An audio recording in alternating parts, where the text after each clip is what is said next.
Hello everyone, my name is Oksana. It's Road to Edoverse, weekly Edoverse Insider, the 24th. We deliver the news about the creation of our project Edoverse. And as usual, Tokugawa-san, could you please start the session? Yes, thank you, Oksana. Hello, this is Eihiro Tokugawa. Now, for the next couple of weeks episodes, I would like to talk about food in Edo. You see, most of what is recognized as washoku Japanese food today started in the Edo period. And you see, probably only tempura is older than that. And tempura started with the Portuguese as they came to Japan. And you see, and tempura probably comes from tempera, the kind of oil you use to deep fry whatever they had. Okay, and before getting into the specifics of things like sushi and soba and unagi, I would like to talk today about sugar. So refining sugar is also a relatively new technology, especially in Japan.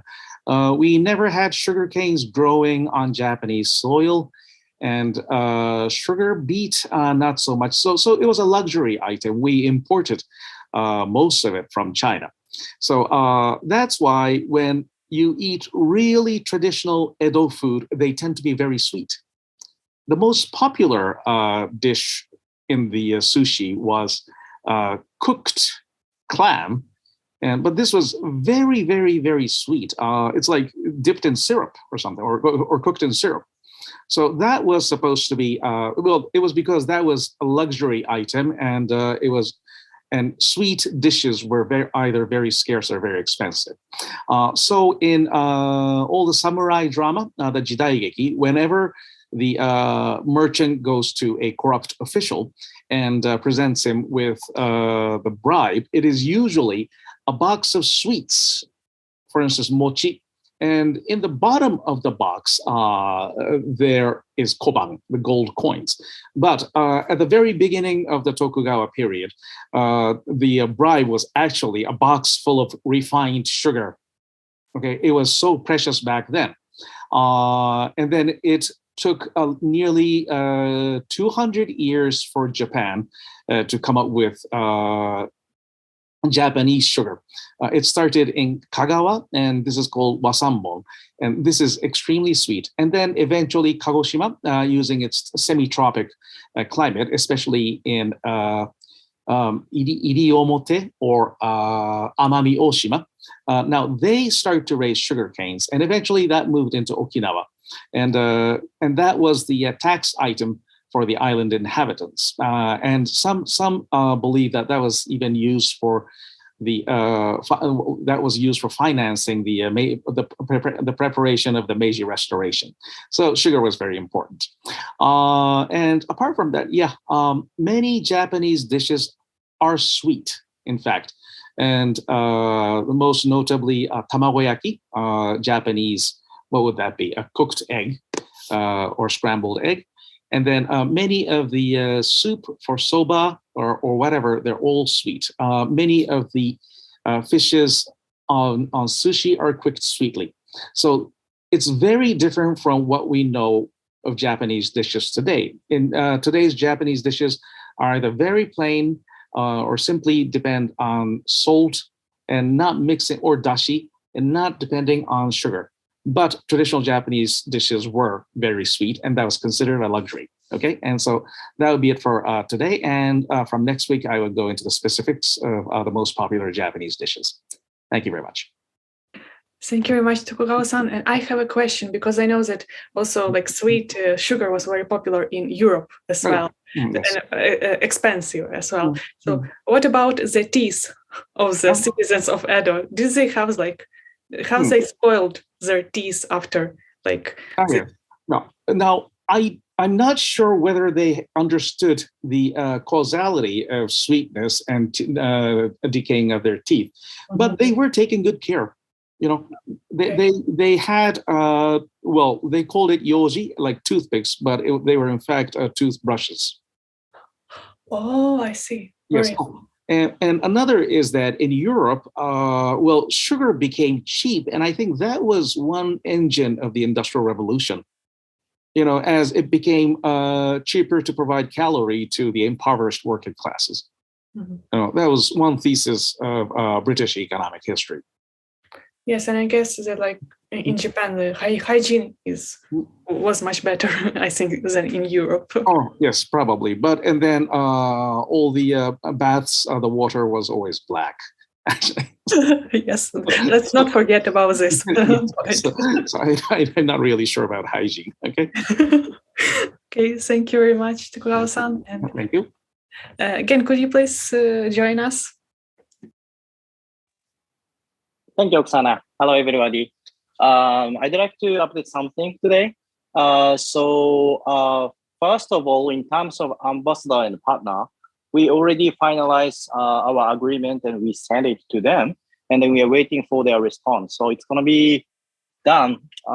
Maybe it's under checking, and then all of the tasks belonging to them. So just waiting for them, their reaction. It's supposed to be done quite soon. And the other thing is also we are finalizing the agreement with Sequin to expand our crypt space, virtual space, to complete Edoverse quality.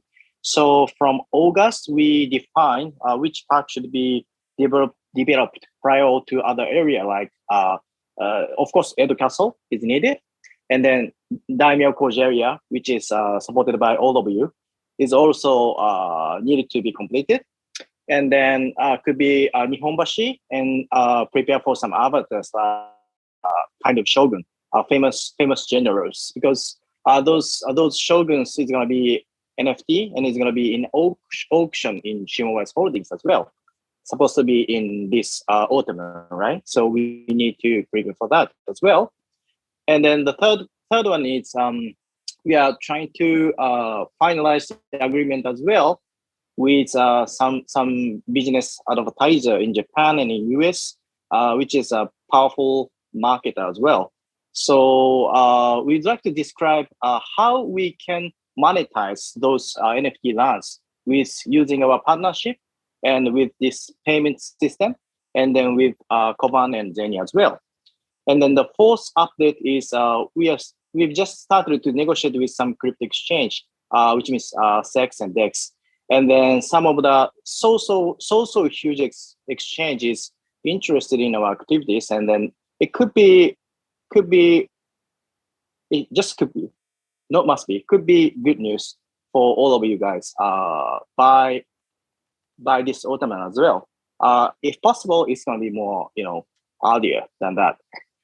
And fifth, we try to define the whole ecosystem based on blockchain, because we need to prepare for some kind of marketplace for Edojo Fudosan, which is going to be like a limited marketplace. So let's say if you want to buy some lands by this marketplace, then you can buy them. Of course, by USDC or Zeni or something like that. We are trying to define this transaction model and structure as well.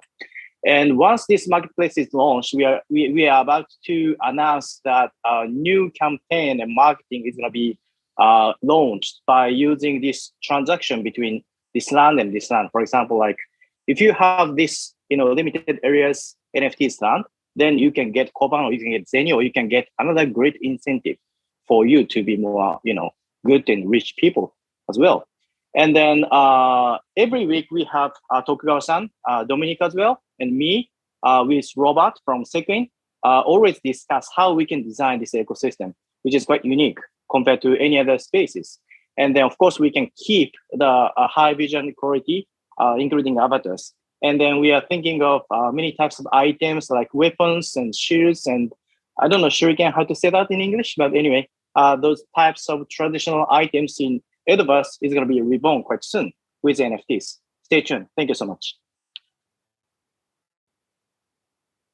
Yes, thank you very much, Ken. And Mitsushi, could you please continue the talk?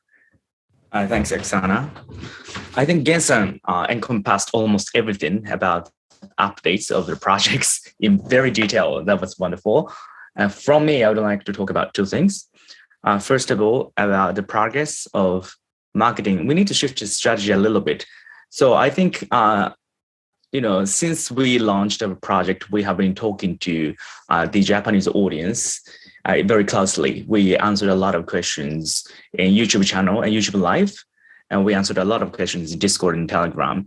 And I remember that this month, or the 7th of July, we had a YouTube channel, and we answered almost all questions from the users in chat. I think that was a really great try.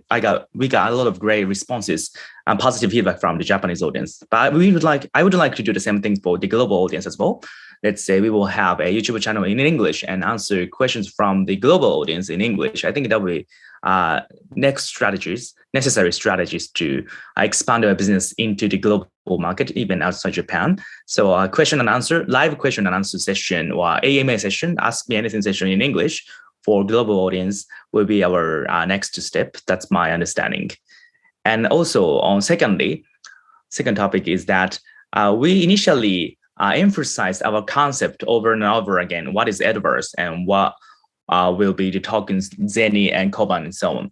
I think now that we have sufficiently explained our concept and overview, next step is we need to share or launch our creatives. Let's say visuals of Edoverse or visuals of katana, that's a Japanese sword. I think those visual creatives are very strong and very powerful weapon to gravitate attention from the global crypto community.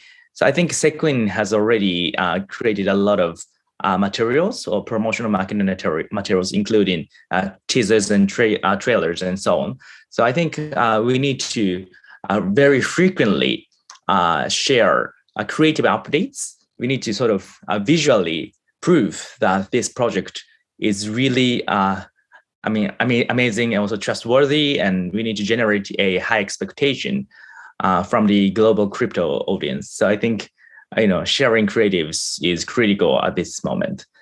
And in order to do so, our next move will be having booths or having presence at a Korean blockchain event. I think this Sunday or so on. I'm sure that the staff are making arrangement so that we'll be able to attend that event. If that's possible, then we can start, moving forward for the next marketing strategy. So that's an update from me. Thanks for today. Thank you very much, Mitsushi. And today we have a very rare guest, TS. Could you please join the talk? Thank you very much, Oksana.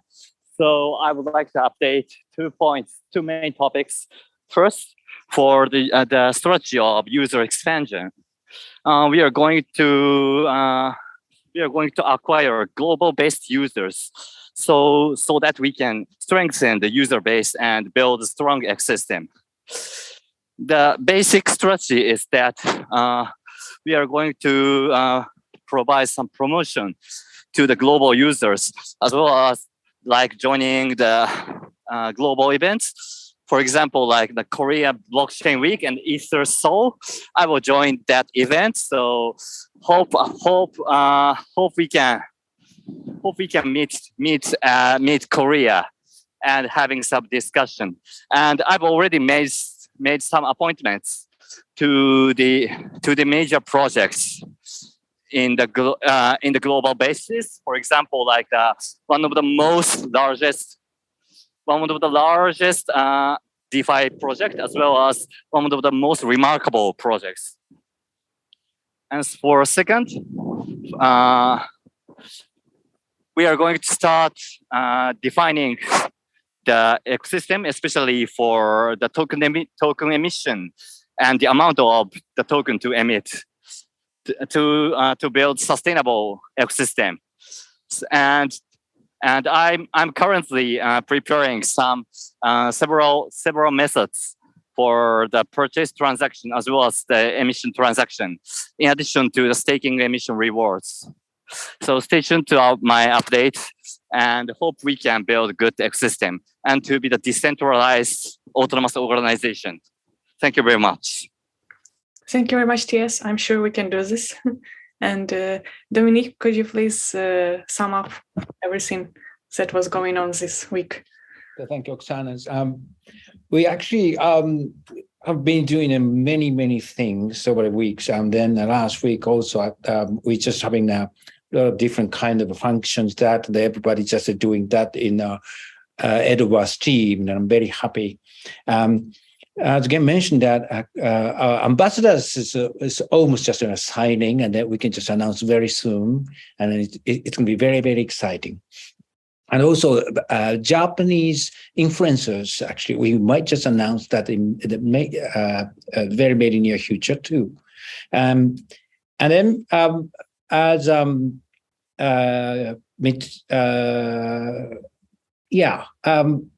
about the global marketing, that everybody now is just looking for the global markets, because this ecosystem is a totally the global ecosystem.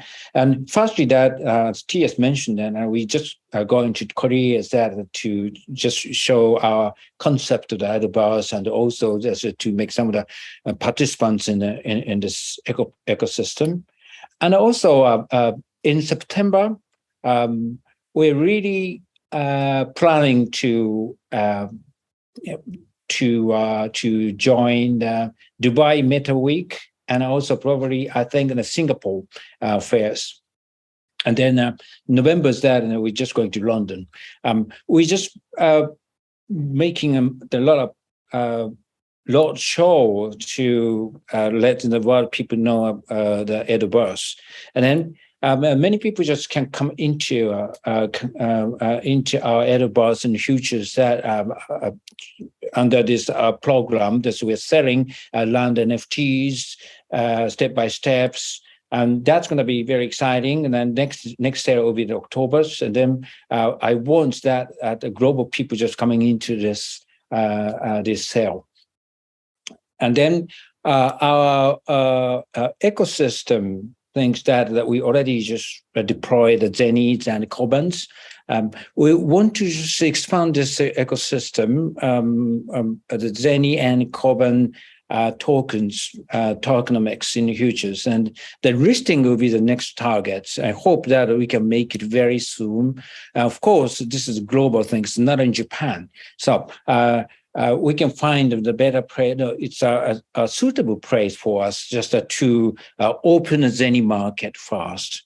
And then we are now planning on the 8th of August in a hot summer camp Edoverse.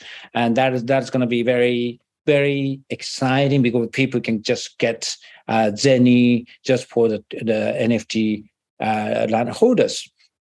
So please enjoy these hot summers, and then please just looking forward. So 8th of August, please just join us, and then see you there. Thank you. Thank you very much. We're really looking forward for this new monthly event, and thank you everybody for listening. So I will meet you next week. Goodbye.